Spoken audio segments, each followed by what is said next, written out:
Hey everyone, happy 4th of July, especially to our military, past and present. And I wanted to tell you a quick story about when I drove the real life daisies cross country. So this of course would be my grandpa Fred, his sister, my Aunt Carol, and then my grandma Joan. And while we were driving, because I drove them from New York to Oregon, we ended up stopping at Mount Rushmore. And I don't know if anybody's ever been to Mount Rushmore, but I always think of it during the 4th of July because they do this really cool thing for the military there. And so I have to set the stage, right? So we're sitting in the audience. The audience now is like raked. So it goes down, and at the very bottom is the stage. And they ask all of the military to stand up. And everyone stands up, and my grandpa doesn't stand up. And so I'm like, Grandpa, you need to stand up. You're military. And then my grandma's like elbowing him. She's like, Fred, get up. And so finally we get him up, and everybody applauds. And then all of the military head down to the main stage.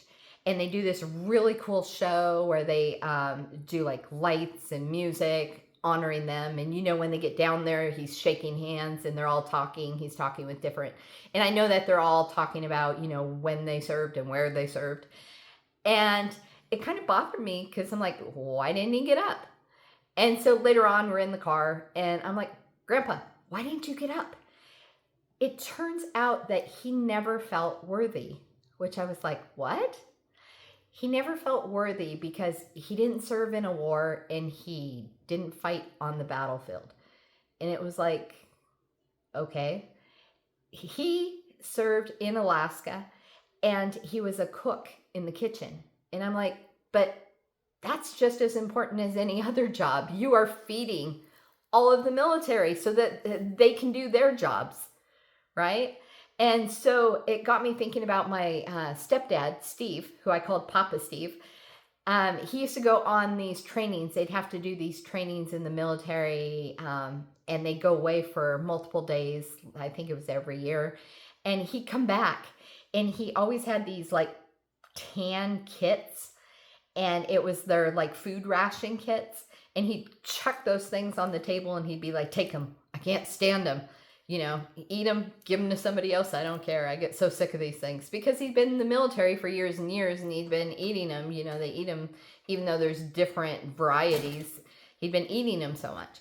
And so I was like, see, Grandpa, you see how important your job is?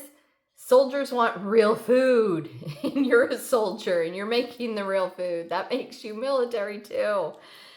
So I just want to wish everybody a happy 4th of July. If you're military, you probably know this. He used to love to talk about shit on a shingles that he'd make the soldiers. Yes, that's the real food. If you don't believe me, look it up. Happy 4th of July. Eat your shit on a shingles if you like it. And to everybody else, happy 4th of July.